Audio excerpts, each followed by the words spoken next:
Buenas noches.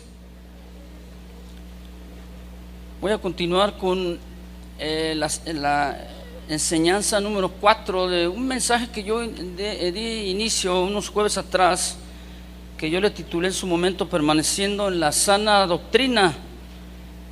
En esta noche vamos a ver el tema que prediques la palabra. Quiero que abra su Biblia en 2 Timoteo 4:1. 2 Timoteo 4:1.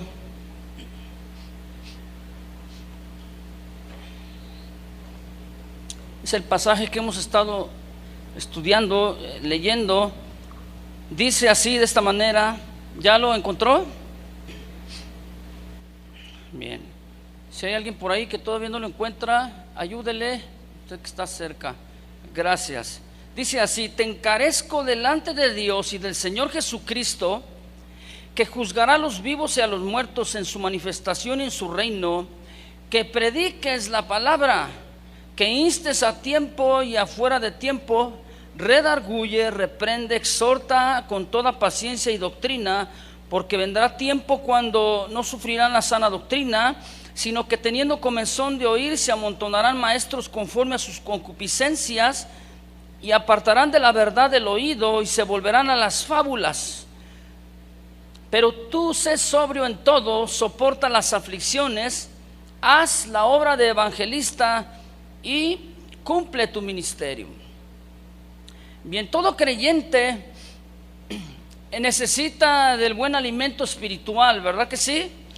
Entonces los pastores, los líderes espirituales, los guías de cualquier rebaño, los guías y pastores de la grey, somos los que tenemos la mayor responsabilidad delante de Dios y también delante de usted, de proveer ese alimento espiritual balanceado, es decir, un alimento extraído de la sana doctrina. Y creo yo, uno de los encargos, como aquí lo dice Pablo a Timoteo, te encarezco, una de las mayores responsabilidades y prioridades, ¿verdad?, que tiene un pastor o un guía espiritual, es el predicar la palabra de Dios. Solo así permaneceremos en la sana doctrina.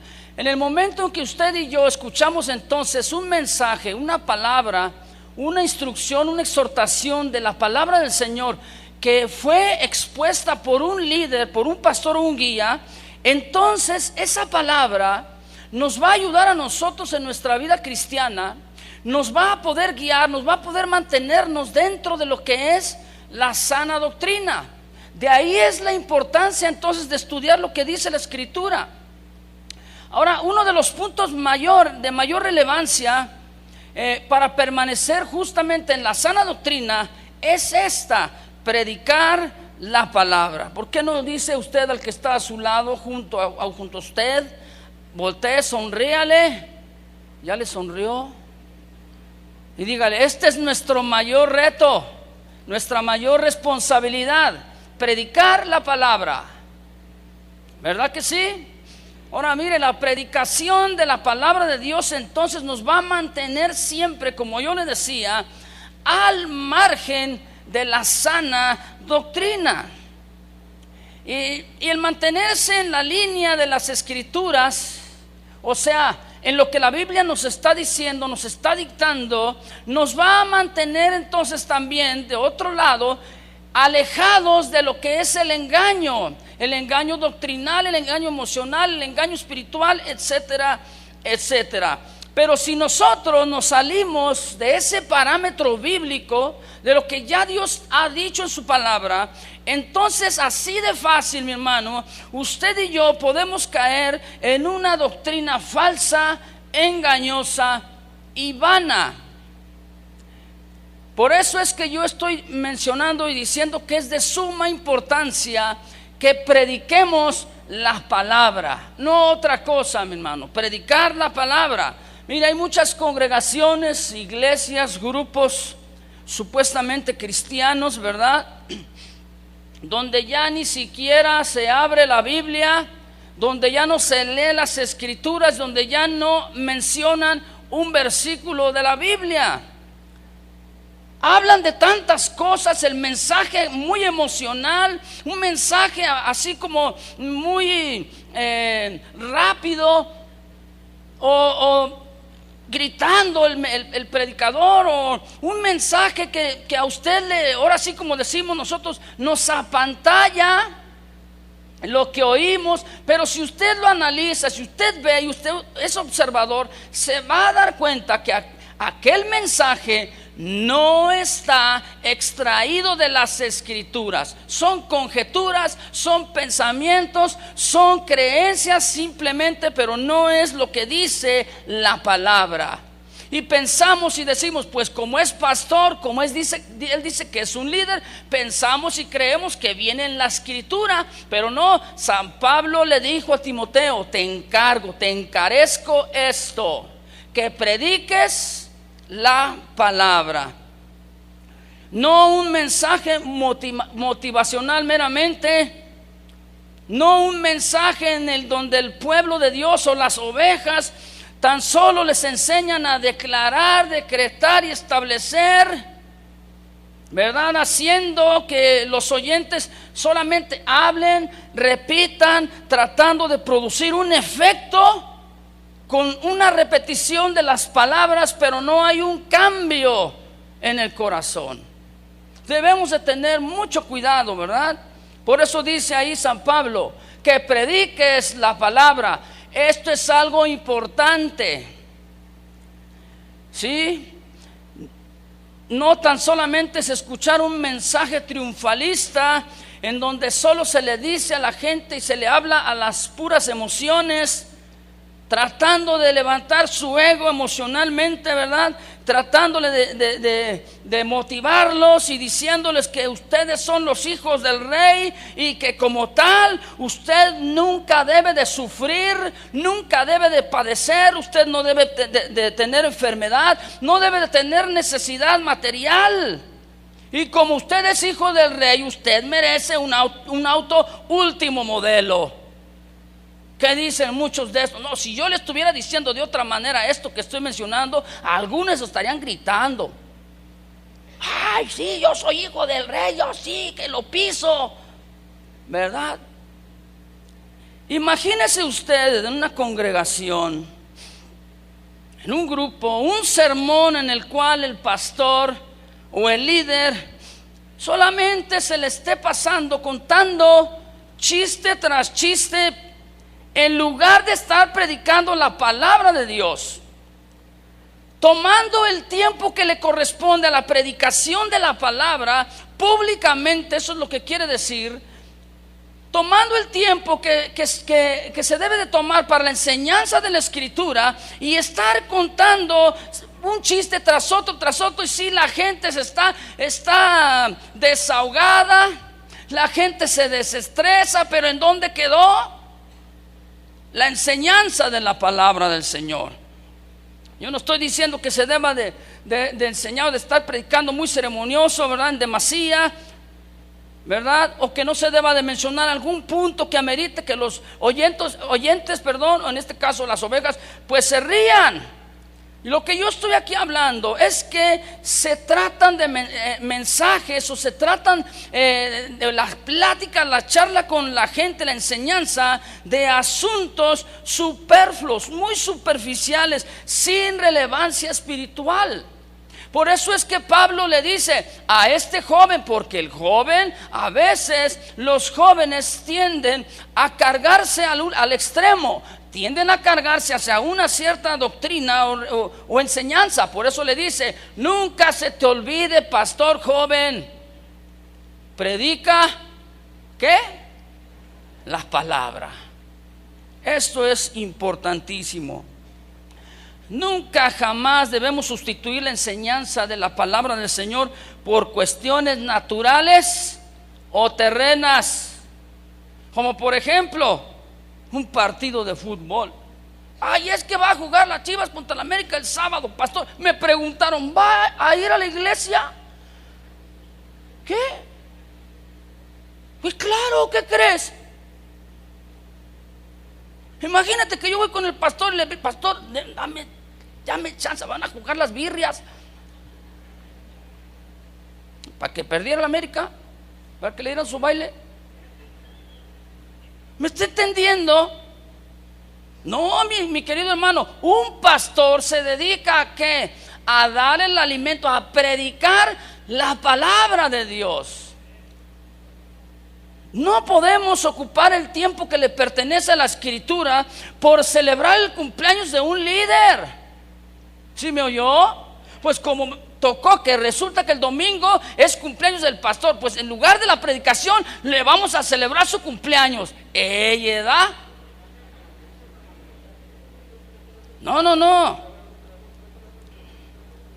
Algunos toman el púlpito y les dan oportunidad, pierden el tiempo tan hermoso de predicar y publicar la palabra de Dios por prestar el púlpito a un representante de algún partido político, ¿verdad? Hasta les dicen los pastores: venga, sí, yo voy a votar por usted y le voy a decir a la congregación que vote por usted. Y ven más, el domingo venga, le voy a dar el púlpito para que usted les dé un sermón político a los fieles, a los oyentes. Nunca se debe jamás de hacer cualquier cosa antes que predicar la palabra del Señor, aunque no diga amén, o unos cuantos nada más.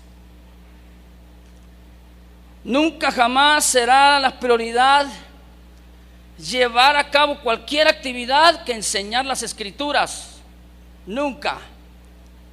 Si lo hacemos usted y yo de esta manera, no atendemos a las instrucciones espirituales, a lo que el guía espiritual nos está diciendo, entonces estaremos en riesgo de caer en el engaño y estaremos en la posición de alejarnos de la sana doctrina.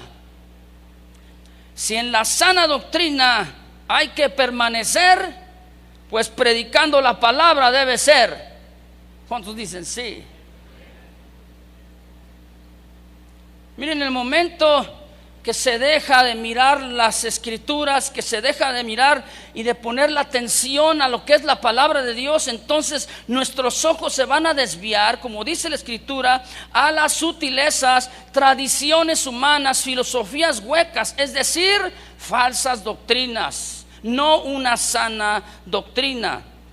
Si no permanecemos entonces nuestros ojos puestos en predicar la palabra de Dios, nuestra atención será no a la palabra, sino a las doctrinas heréticas. Mire, quiero que busque conmigo Colosenses capítulo 2, versículo 8.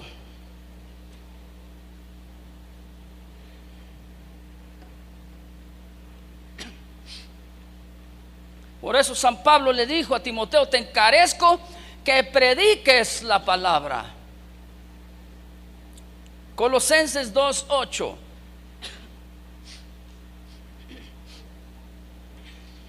Dice así. Bueno, búsquelo. Todavía veo a algunos que están moviendo la Biblia. Encuéntrelo. Tenemos toda la noche, ¿verdad? Nosotros nos vamos a las 9. Colosenses 2:8. Dice así la Escritura: mirad que nadie os engañe. O sea, pon atención, pon tus ojos, pon el interés, pon tu mirada, dice, no en el engaño, dice, que por medio de filosofías huecas y huecas sutilezas, según las tradiciones de los hombres, conforme a los rudimentos del mundo y no según Cristo. Ya basta, mi hermano, usted que me está escuchando, que es líder, que es pastor, ya basta de estar predicando filosofías y huecas sutilezas desde los púlpitos, tradiciones humanas, rudimentos del mundo. Prediquemos la palabra de Dios. Cada uno de nosotros somos encargados. Jesucristo nos delegó: id y predicad el evangelio a toda criatura. Y la predicación de la palabra es fundamental para el reino de Dios, es fundamental para que crezca el mover, el caminar del evangelio, y que el pueblo, el cuerpo de Dios siga en aumento y en aumento. Cuando usted predica, entonces sus parientes creen, ¿verdad que sí? Pero no va a venir el ángel y le va a decir: así dice el Señor, ¿verdad que no? Usted tiene que abrir la boca, usted tiene que hablar, pero si usted no conoce, no tiene ese conocimiento de las Escrituras, entonces ¿qué va a hablar? ¿Qué va a decir? ¿Qué va a predicar? Van a ser tradiciones humanas. Si nuestros ojos y nuestra atención entonces no está en lo que es la predicación de la palabra, entonces nuestro interés estará en investigar más sobre doctrinas y filosofías humanas. Y llegará el momento, como no estamos poniendo la atención en lo que dice la palabra y nos estamos desviando, a ver qué dicen estos, a ver qué cree este, a ver qué se imaginan, y esto y aquello. Ahí nos damos cuenta tarde que temprano que si nuestros ojos no están fundamentados en las Escrituras, aquellas falsas doctrinas nos van a abrazar sutilmente. ¿Sabía usted que alguien que anda con sutilezas, como dice la Escritura, siempre lo hace abajo del agua? Mire lo que le dijo San Pablo a los Gálatas: tan pronto te fascinaron aquellos, o sea, te deslumbraron, te emocionaron, te llenó el ojo con la doctrina. Dice, si alguien viene y te predica un evangelio diferente al que ya te hemos predicado, es anatema. ¿Por qué? Porque te está alejando de la palabra de Dios. ¿Y sabía usted que estos que son muy sutiles, lo que tratan es de hacer proselitismo? Se sientan junto a alguien y luego le dicen al otro: siéntate tú del otro lado y mira, lo atiborramos y así lo llenamos de la palabra, dicen. Mira qué sutiles. ¿Qué están tratando de hacer? Desviando la mirada. ¿De qué? De la palabra de Dios. ¿Para qué? Para mirar una filosofía, una doctrina, un credo, etcétera, etcétera. Doctrinas que aparentan ser la palabra de Dios, porque sí mencionan las Escrituras, pero no son enseñanzas bíblicas. Yo no puedo tomar un versículo aislado sin conocer lo que dice el contexto para tomar como base fundamental para una doctrina. No. Es muy fácil, ¿verdad? Algunos hasta como metralleta te la dicen. 5, 6, 7 versículos. Y dices, ¿qué sabiduría? Mira, todo lo que sabes, sí. Son muchos versículos repetitivos que te dicen para emocionarte y no dejarte hablar, para que al final ellos entonces te dicen cuál es su doctrina, ¿verdad? Creen que porque 2 o 3 versículos se saben de memoria, ya pueden ser líderes, ya pueden ser pastores. Por ahí el otro día supe unos jovencitos por ahí que andan reuniéndose juntos a estudiar, entre comillas, la palabra de Dios. Uno de ellos dijo: pues a lo mejor Dios me va a mandar, me va a enviar a otro estado. Ya estaban orando por él para enviarlo. ¿Sabe? O sea, ¿quién eres tú? ¿Qué autoridad tienes? ¿Qué tiempo tienes tú en el ministerio? No porque sabes ya Juan 3:16 ya puedes tú establecer a alguien en el ministerio. No es nada más así. O como decían por ahí, enchilame otra. No, la Biblia dice: no impongas con ligereza tus manos. Esto significa no pongas en el ministerio a cualquiera nada más porque se te antoja. Tengo una necesidad, lo voy a poner. Pues tiene 2 años en el evangelio, no le hace, ya sabe Juan 3:16, ponlo. Que predique ahí 1 año, porque de tal manera hay un sermón ilativo, ¿verdad?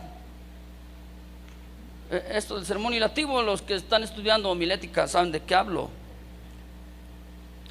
¿verdad? Pero aparentan ser la palabra de Dios, pero son enseñanzas humanas, filosofías.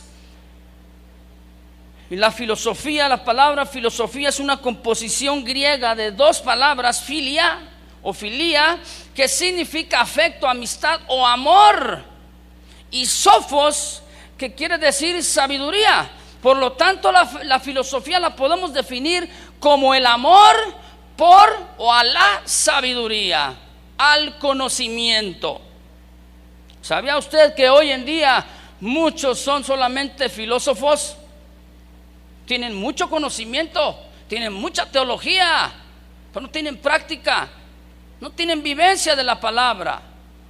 ¿De qué le sirve tener mucho conocimiento de la Escritura si esa Escritura que usted conoce, que usted dice, que usted recita, no la pone en práctica? Fíjese qué importante es entonces predicar la palabra de Dios, no la filosofía humana, no el pensamiento de los hombres.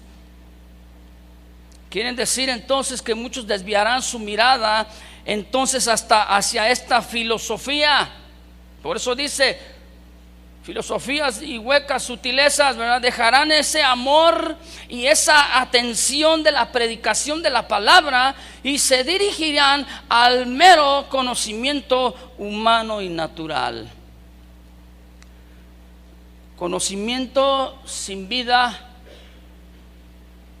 sin transformación en el corazón, una sabiduría infructuosa y hueca.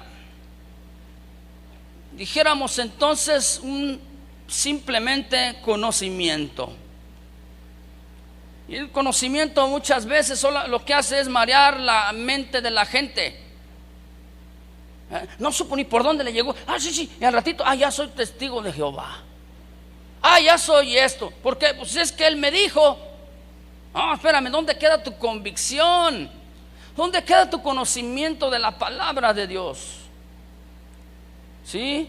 Ese conocimiento embota las mentes por la pura sabiduría. Por causa de ese amor a esa sabiduría, a ese conocimiento, muchos serán engañados. ¿Sí? Ese conocimiento vasto les va a llevar a ser autosuficientes, a tener una actitud orgullosa, altanera. Tenga mucho cuidado. Pablo entonces le encarece a Timoteo a que no pierda, diga usted fuerte, no pierda el enfoque de la predicación de la palabra. Parafraseándolo, Timoteo, Timo, me dice, pon atención, te lo encargo.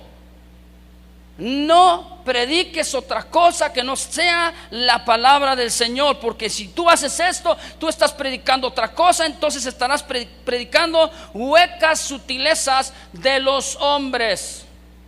Qué fácil es hoy ahora desde los púlpitos extraer, o vulgarmente decimos, exprimir a las ovejas con un sermón. ¿Usted ha escuchado ese tipo de sermones? Que hasta le dicen a la gente, venga, traiga su ofrenda, traiga su dinero acá, y se llenan ahí los botes de la ofrenda, y no es algo voluntario, es una presión. ¿Y sabe por qué? Por la labia de la gente, de los predicadores, pero no es la palabra de Dios. Dígame usted, cuando usted dio esa ofrenda ahí, ¿cuánto creció? ¿Cuánto fue usted transformado? Yo no estoy en contra de la ofrenda y de los diezmos, pero en su momento, donde debe ser. Porque muchos ocupan más tiempo hablando de esto que hablando de la palabra de Dios que transforma, que cambia. Doctrinas sutiles y engañosas, mas no son la palabra de Dios. Y dice aquí la Escritura que son palabras de hombre, que son conforme a los rudimentos de este mundo. ¿Qué es un rudimento?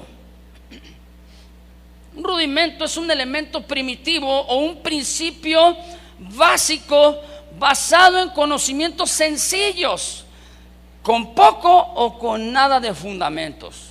Esto es un rudimento. En el original aparece una de las traducciones, aparece la palabra embrión, y esto quiere decir el estado inicial. El embrión cuando está en su gestación, está creciendo, pero todavía no está bien fundamentado, todavía no está maduro. ¿Me estoy dando a entender?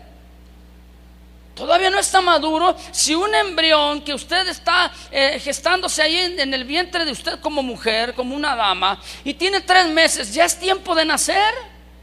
No, ¿por qué? Porque le hace falta madurez, ¿no?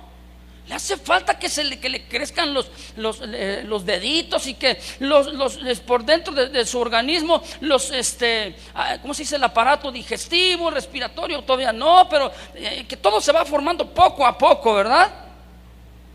Pero este es un rudimento, o sea, algo que todavía no tiene buen fundamento hasta que se dice ha dado a luz, o sea, nació el bebé, entonces aquel bebé se dice que está completo. Solamente se le tiene que dar ¿qué? El alimento para que crezca, Por eso Pablo le dice a Timoteo: te encarezco que prediques. ¿Cómo va a crecer el pueblo de Dios? Escuchando la palabra de Dios, ¿verdad que sí? Vamos a estar desarrollados. En el ámbito científico, un rudimento quiere decir aquello que no está desarrollado o que está imperfectamente desarrollado. En el ámbito filosófico, la palabra rudimento quiere decir o está considerado los estudios primarios, el inicio, lo primero. Y aquí viene la palabra griega stoikeion, que quiere decir rudimentos. Es una palabra griega, ¿verdad?, que habla de la práctica inicial de la vida espiritual. De aquí se deriva la palabra estoico. En el Nuevo Testamento, no sé si ustedes, son breves los versículos que hablan acerca de esta corriente filosófica. En los tiempos de Pablo se llamaban los estoicos. En el tiempo de Pablo, de Timoteo, fue una filosofía que estaba inundando las congregaciones, ¿verdad?, con sus creencias, con sus prácticas humanistas. Y los estoicos eran sapiensales, o sea, mucho pensamiento, muy racionalistas, mucho conocimiento. Y ellos tenían un alto concepto de la ética como una forma de vida. Pero se cargaban entonces ellos a que sus enseñanzas fuese la práctica de la vida, pero no el conocimiento propio de lo que es el desarrollo espiritual. ¿Me dio a entender? Ellos entonces también tomaban una cierta creencia panteísta. Esto quiere decir que todo es Dios y que Dios está en todo y en todos, ¿verdad? La silla donde usted está sentado es parte de la naturaleza de Dios. El foco que está ahí encendido es parte de la naturaleza de Dios. Este micrófono que yo tengo en mano es parte de la naturaleza de Dios. Usted es parte de la naturaleza de Dios, ¿verdad? Usted es Dios, ¿verdad? Tantos creyentes que han entendido mal la palabra, las escrituras, se han dejado envolver por esta doctrina, este tipo de doctrinas que ya no exponen en los púlpitos el pecado, ya no se pronuncian en contra de las prácticas del pecado. Ahora dicen, también son humanos, ellos también pueden escoger su preferencia sexual. Dios es amor, ¿no? Pues entonces el amor también está en ellos y Dios también los ama a ellos. No los critiquemos. Ustedes de ellos, de esos, mire, se han perdido el enfoque. No estamos criticando a las personas, estamos criticando el modo de conducir su vida, o sea, la ética. Criticamos el pecado. Ya se han olvidado de predicar la palabra de Dios. Imagínense que tomásemos un ejemplo, un tipo de sermón como lo hizo Juan el Bautista. Fuerte, ¿verdad? ¿Qué les decía a aquellos hombres? Generación de víboras. Ustedes lo que tienen que hacer es tener frutos dignos de arrepentimiento. No estamos hablando a las víboras, ¿verdad que no? Mire, voltea a ver el que está junto de usted. Dice, no, este está guapo. No hay ninguna víbora, eso creo. Pero sí, tenemos que dar frutos dignos de arrepentimiento. Es decir, tenemos que pronunciarnos en contra de una práctica que va en contra de lo que dicen las escrituras. Si en la sana doctrina hay que permanecer, Pues predicando la palabra debe ser. Por otro lado, entonces, la palabra debe ser el centro de nuestras vidas, el centro de nuestras reuniones. Mire, todo lo que hacemos, todo lo que decimos, lo que enseñamos, debe de girar alrededor de lo que dice la palabra del Señor. Si no hay palabra en el púlpito, ¿para qué venimos? ¿No lo cree? Si no hay palabra en la iglesia, ¿a qué vamos a la iglesia? Marcos capítulo 1, si es tan amable, búsquelo. Marcos capítulo 1, perdón, capítulo 4, versículo 1.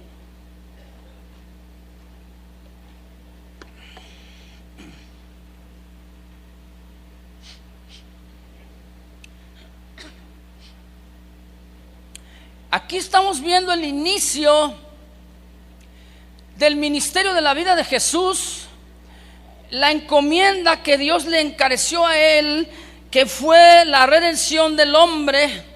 Pero él tenía que preparar primero el camino del corazón del hombre a través de la predicación de la palabra. Entonces no podía cumplir el ministerio, la redención del hombre, si antes no publicaba lo que dice Dios a través de su palabra. Marcos 4:1 dice así: otra vez comenzó Jesús ¿a qué? A enseñar junto al mar, y se reunió alrededor de él mucha gente, tanto que entrando en una barca se sentó en ella en el mar, y toda la gente estaba en tierra junto al mar, y les enseñaba por parábolas muchas cosas, y les decía en su doctrina. Mire, si usted se fija, aquí hay dos veces la palabra enseñar, y hay otra que es sinónima, que es doctrina.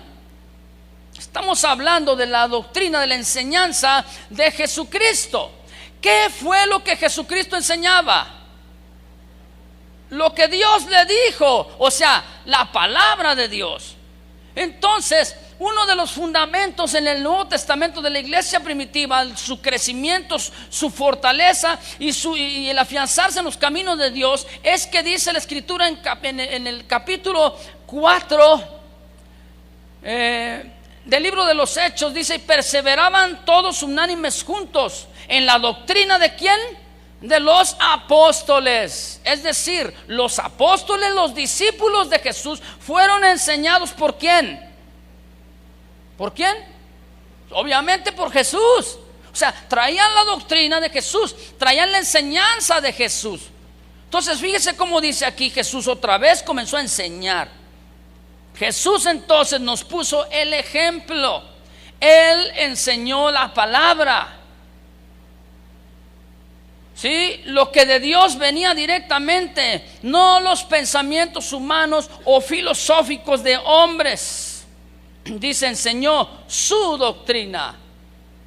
Por eso él dijo: todo lo que les he hablado es lo que mi Padre me ha dicho.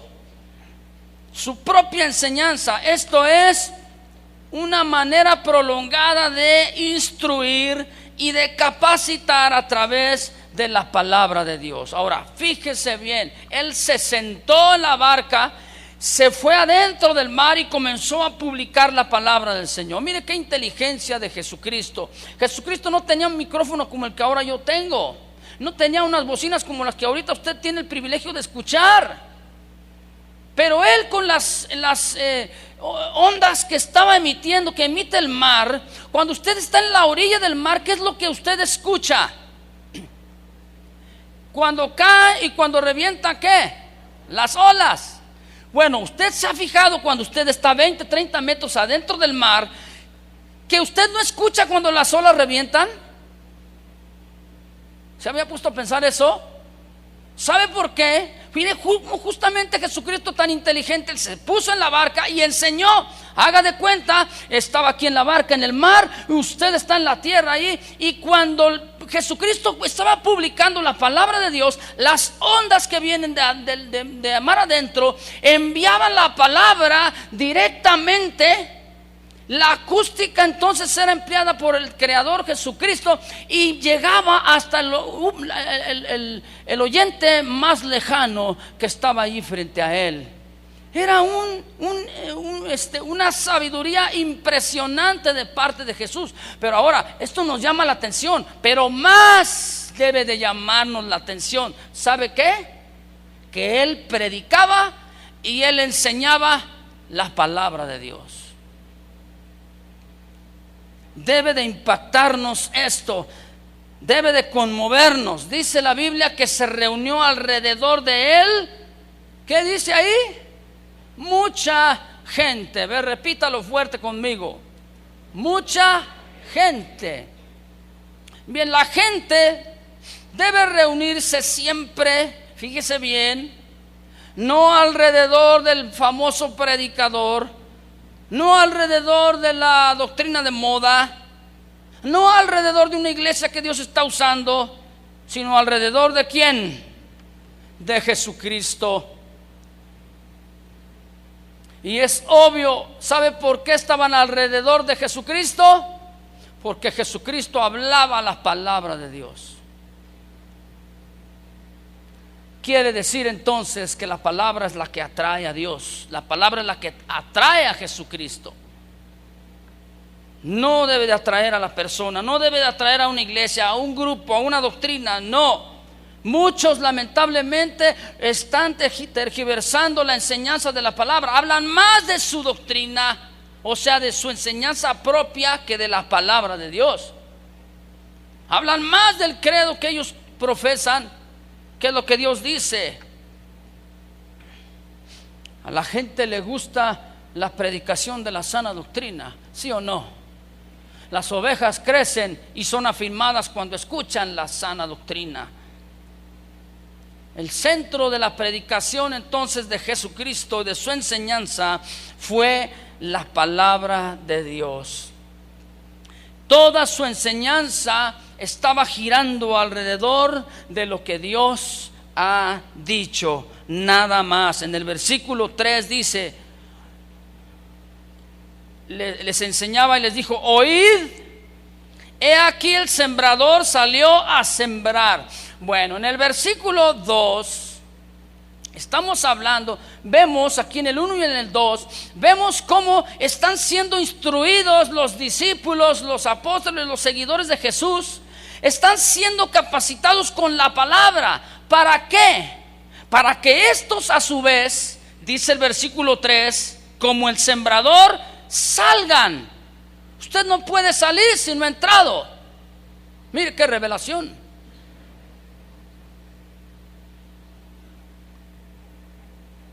Entonces aquí dice, el sembrador salió a sembrar. ¿Qué quiere decir? Que usted viene a la congregación, usted viene a la iglesia, usted va al grupo cristiano a ser capacitado con la palabra de Dios. Y cuando usted sale de ese lugar donde está recibiendo la palabra de Dios, es para ir a sembrar. A ver, voltee con el que está a su lado y dígale: ya ves, vamos a sembrar.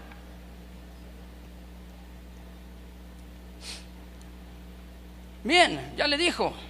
Aquí Jesucristo emplea un pleonasmo. ¿Para qué? Para hacernos hincapié en la obra o en la misión que cada uno de nosotros tenemos.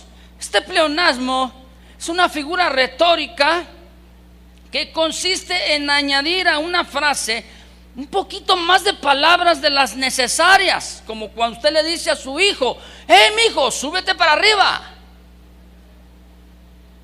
bájate para abajo. Ese es un pleonasmo, ¿sí? ¿Para qué? Pues para hacerlo que tenga una mejor comprensión. Dice aquí la Biblia: el sembrador salió ¿a qué? A sembrar. Esto va con el fin, el pleonasmo va con el fin de embellecer o añadir un poquito más la expresividad de lo que se está diciendo. ¿Qué hace el sembrador? No me respondió. ¿Qué hace el sembrador? ¿El pintor qué hace? No necesita una explicación del griego, ¿verdad que no? ¿Qué es lo que hace el maestro? ¿Y el chofer? Maneja, conduce bien. ¿Y el sembrador? Vuelvo a repetir, ¿qué hace el sembrador? Siembra. ¿Y qué siembra entonces el sembrador? La semilla. Y aquí la palabra del Señor en este caso, cuando dice la palabra, dice el sembrador salió a sembrar. Esto denota entonces el sembrar la palabra de Dios, el ir y predicar la palabra de Dios. Pablo le dijo a Timoteo: te encarezco que prediques la palabra. Usted es preparado aquí, pero usted tiene que salir fuera. ¿Para qué? Para ir a sembrar la palabra del Señor. Y dice, y al sembrar, usted vea su versículo, dice ahí, y al sembrar, o sea, se da cuenta el sembrador al momento de que está haciendo su labor, el evangelista que está haciendo su labor de evangelizar, que está sembrando. Sí, mientras los evangelizadores y sembradores, los que están publicando la palabra de Dios, están haciendo esta labor, su trabajo de evangelización, hay entonces resultados y reacciones en el corazón de la persona a la cual se le está predicando la palabra de Dios. ¿Verdad que usted tuvo una reacción al momento de oír la palabra de Dios? ¿Cuántos de momento la rechazaron? A ver, levante la mano, sea honesto. De todas maneras no le voy a decir que se ponga de pie. ¿Cuántos inmediatamente antes de que les dijeran, oye, Jesucristo te puede salvar, ya estabas llorando? A ver, levante la mano. Es que hay otros que son más sentimentales, ¿verdad? ¿Cuántos de los que están aquí han recibido la palabra del Señor, el Evangelio, hace 15 años y todavía no han aceptado?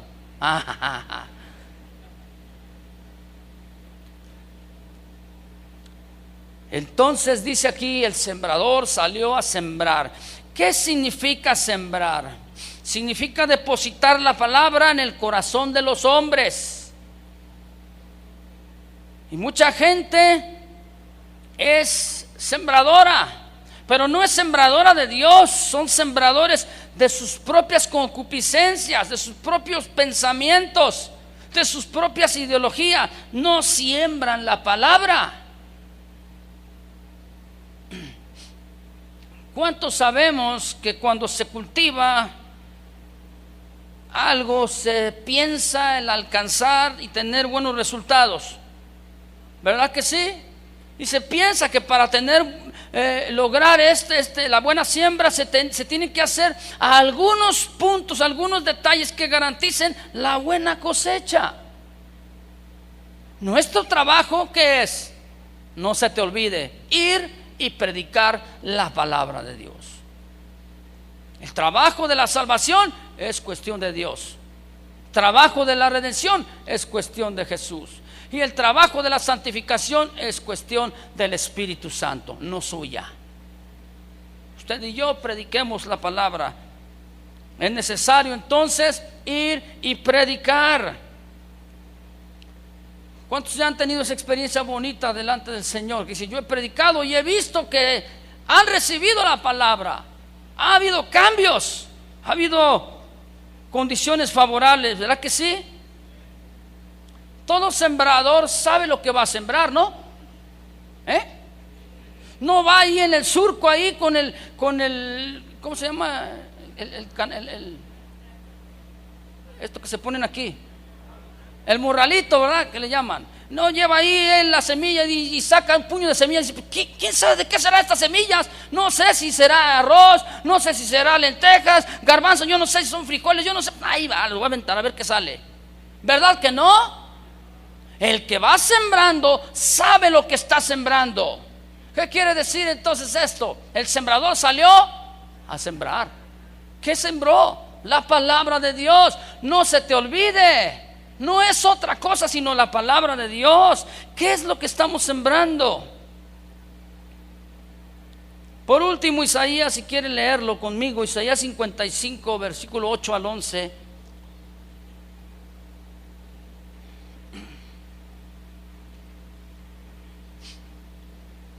Isaías 55, 8 al 11.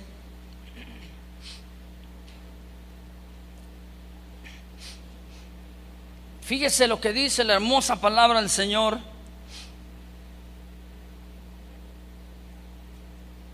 El profeta Isaías dice de esta manera. Bueno, esperemos a que encuentren. Algunos todavía están dándole vuelta a la Biblia.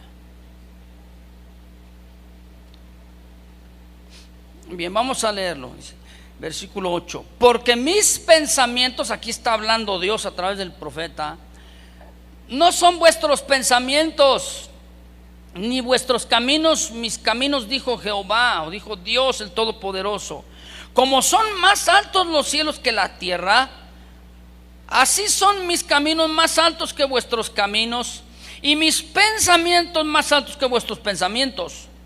Porque como desciende de los cielos la lluvia y la nieve, y no vuelve allá, sino que riega la tierra y la hace germinar y producir, y también da semilla al que siembra y pan al que come, así será mi palabra que sale de mí. No volverá a mí vacía, sino que hará lo que yo quiero, y será prosperada en aquello para que la envié. Mire, aquí hay una ley natural. Esta ley natural, estamos hablando acerca del estado del agua. El estado del agua lo podemos ver, se compone o se puede manifestar, o lo podemos ver en 3 estados. Dígame cuáles son. ¿Estado qué? Sólido, líquido y gaseoso. Aquí en el versículo 10, ahí menciona estos 3 estados del agua.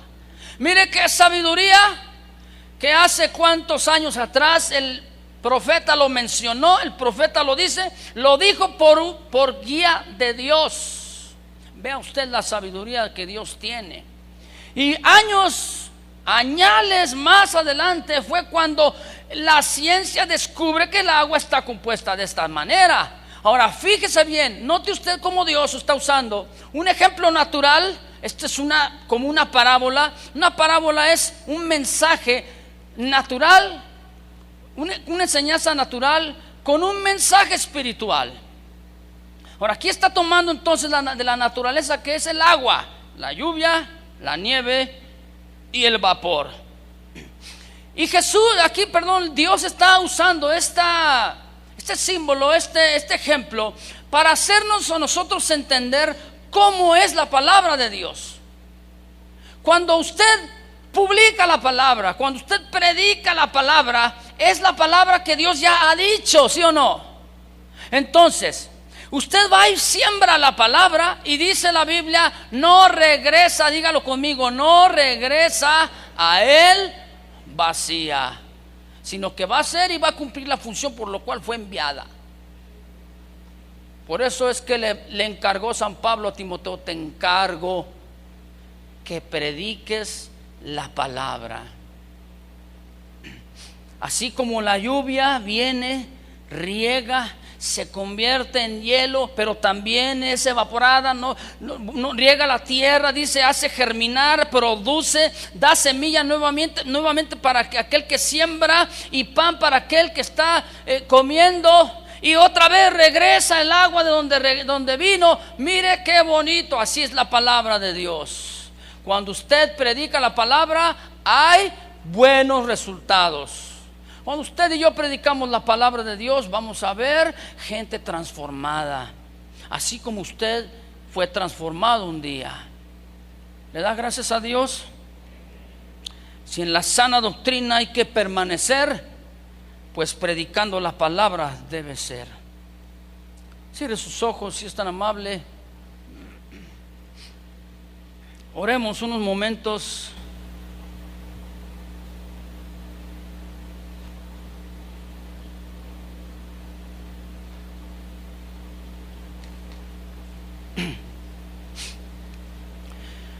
Dígale al Señor: Señor, tu palabra es la que me guía, tu palabra es la que me conduce, es la que abre mi entendimiento, es la que ablanda tu palabra a mi corazón, la que me hace entender, Señor, cuando yo ando mal, la que me advierte del engaño, de la falsa doctrina. Ayúdame, Señor, a siempre permanecer en tu palabra. No permita, Señor, que nada ni nadie me robe ni me quite, Señor, lo que ha sido sembrado en mi corazón, porque a su tiempo vamos a cegar, a su tiempo veremos el buen resultado, dice tu palabra. Señor, líbranos de que en su momento no prediquemos la palabra. Líbranos, Señor, de estar solamente publicando un pensamiento humano, filosofías huecas que embotan. Y guíame, Señor, y condúceme hacia la sana doctrina. Como San Pablo dijo a Timoteo: te encarezco delante de Dios y de Jesucristo, que va a juzgar a los vivos y a los muertos un día, que delante de ellos como testimonio esta labor tan leal que es predicar tu palabra, Señor, la podamos llevar a cabo. Muchas gracias, Señor, por tu palabra. Gracias en el nombre de Jesús, Señor. Pasen muy buenas noches.